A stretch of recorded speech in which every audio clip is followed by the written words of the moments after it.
नमस्कार साथियों, आज हम चर्चा करेंगे कि पैतृक संपत्ति की मुख्य विशेषता क्या है और स्वअर्जित संपत्ति क्या है। इसके संबंध में हमारे वकील साहब निर्मल साहू जी आपको बताएंगे कि पैतृक संपत्ति क्या है और उसके संबंध में जानकारी प्रदान करेंगे। बहुत ही अच्छा क्वेश्चन है वकील साहब, क्योंकि पैतृक संपत्ति और स्वअर्जित संपत्ति के संदर्भ में हमेशा विवाद होता रहता है।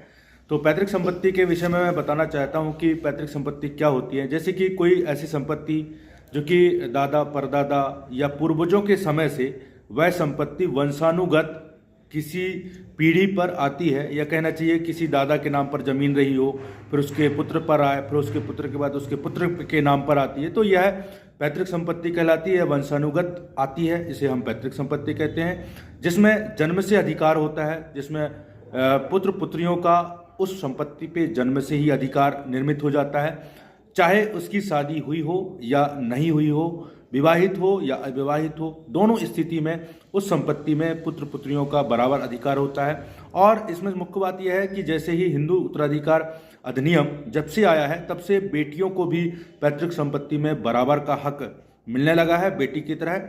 और इसमें जो मुख्य जो बात है दोस्तों, तो यह है कि पिता जो है उस पूरी पैतृक संपत्ति को विक्रय नहीं कर सकता। यदि कोई पिता अपनी पैतृक संपत्ति को, जिसे उसे दादा परदादा से प्राप्त हुई हो, और यदि उस रकबे को, उस संपत्ति को पूर्ण रूपेण से यदि विक्रय कर देता है, जबकि उसके पुत्र और पुत्रियां हैं, तो वह गलत करता है। ऐसे विक्रय की जो रजिस्ट्री है उसको शून्य करवा सकते हैं पुत्र पुत्रियां।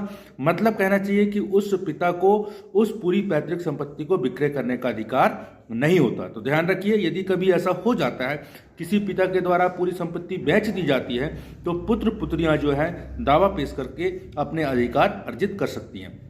वहीं देखें तो स्वअर्जित संपत्ति, स्वअर्जित का सीधा सा मतलब है कि हम ऐसी संपत्ति को खरीदे हों, या हम ऐसी संपत्ति जो कि हमारे पूर्वजों से प्राप्त नहीं हुई हो, उसे हम खरीद कर, किसी अन्य व्यक्ति से खरीद कर और फिर अपने नाम पर आई हो, तो वह स्वअर्जित संपत्ति होती है। और स्वअर्जित संपत्ति को पिता बेच सकते हैं या वह व्यक्ति बेच सकता है, उसमें पुत्र और पुत्रियां किसी भी प्रकार से कोई दावा नहीं कर सकती। तो ध्यान रखिए, जब भी ऐसे केसेस आते हैं, जब भी ऐसे प्रकरण यदि आपके सामने आए जिसमें कि पैतृक संपत्ति को बेच दिया गया हो, तो आप इसमें प्रमुखता से दावा प्रस्तुत करें और अपना अधिकार को प्राप्त करें। जय हिंद, जय भारत। अगर आपको ये जानकारी अच्छी लगी हो तो हमारी चैनल लीगल अपडेट 18 पर विजिट करें, लाइक करें, सब्सक्राइब करें और शेयर करें। हाँ, इसमें मुख्य बात यह है कि हम कानून की बातें तो बताते रहते हैं, साथ में सुप्रीम कोर्ट और हाई कोर्ट के ऐसे प्रमुख जजमेंट है उसको भी आपके समक्ष साझा करते हैं।